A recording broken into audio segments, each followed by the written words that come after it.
गुहागरला झालेल्या 3 दिवसीय व्याडेश्वर महोत्सवात सिंधुदुर्ग जिल्ह्यातील बांदा येथील अलाइव्ह स्टॅच्यू ग्रुपने जिवंत शिल्प साकारली होती.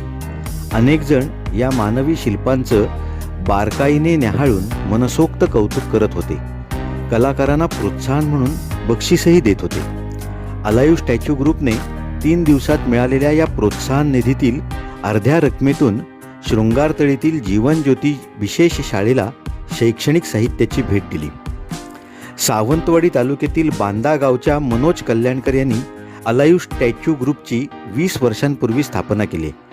बांद्यात दीपावली शो टाईम या महोत्सवात कॉलेजला असताना मनोज कल्याणकर भाग घेत असत. या महोत्सवात स्टॅच्यूची स्पर्धा घेतली जात असे. 1 वर्ष मनोजने आशिकी चित्रपटातील नायकाचा स्टॅच्यू साकारला होता. त्याला उत्तेजनार्थ बक्षीस मिळालं. याच स्पर्धेत पुढे 3 वर्ष मनोजने साकारलेल्या स्टॅच्यूला स्पर्धेत प्रथम क्रमांक मिळाला. तोपर्यंत मनोजचं शिक्षणही पूर्ण झालं होतं. आपण वेगळं काहीतरी करावं म्हणून मनोज आणि त्याच्या मित्रांनी शिरोडा महोत्सवात प्रत्येक ग्रुप डान्स नंतर एक असे वेगवेगळी मानवी स्टॅच्यू साकारले. या उपक्रमाचं खूप कौतुक झालं. त्यातूनच पुढे बांदा म्हणजे स्टॅच्यू कलाकारांचं गाव अशी ओळख निर्माण करण्यासाठी मनोज कल्याणकर आणि त्याच्या मित्रांनी अलाइव्ह स्टॅच्यू ग्रुपची स्थापना केली. विवेक अंबिये या चित्रकार मित्राने त्यांना शिल्पकलेसाठी निवड, रंगसंगतीबाबत मार्गदर्शन केलं. त्याप्रमाणे शरीराला व कपड्यांना तेल लावून त्यावर गोल्डन, सिल्व्हर, ब्रॉन्झ, मातीचा, ग्रे, काळा आणि पांढरा यापैकी योग्य रंग वापरून मानवी शिल्प साकारू लागले.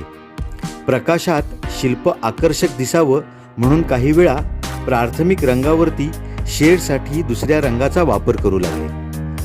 मुंबईसह कोकणात विविध महोत्सव, मोठे समारंभ, विवाह सोहळ्यात मानवी शिल्प साकारण्याचं काम या ग्रुपने सुरू केलं.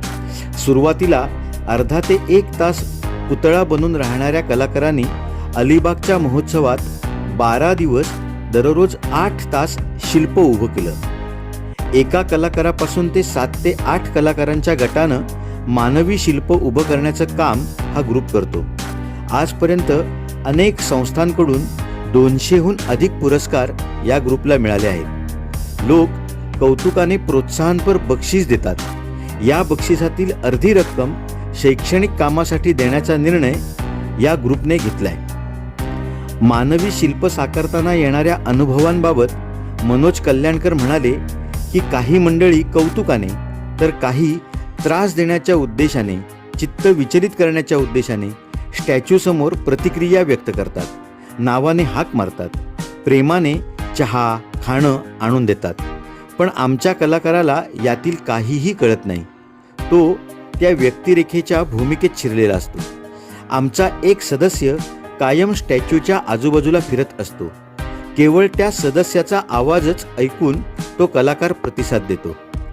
गुहागरच्या व्याडेश्वर महोत्सवात सलग 3 दिवस 3 शिल्प साकारणारा प्रशांत सावंत हा अलाइव्ह स्टॅच्यू ग्रुपचा कणा आहे. त्याने आजपर्यंत स्वातंत्र्य सैनिकांपासून शेतकऱ्यापर्यंत विविध नेते, संत, महिला यांची मानवी शिल्प साकारली आहेत. एखाद्या आयोजकांनी त्यांच्या पसंतीचं शिल्प उभं करण्यास सांगितलं तरी अलाइव्ह स्टॅच्यू ग्रुप ते उभं करतो. फक्त त्यासाठी कार्यक्रमाआधी 15 दिवस त्यावर काम करावं लागतं. या कलेतून मानवी शिल्प साकारणाऱ्या कलाकारांचं गाव अशी बांदाची ओळख मनोज कल्याणकरांना निर्माण करायची आहे. धन्यवाद.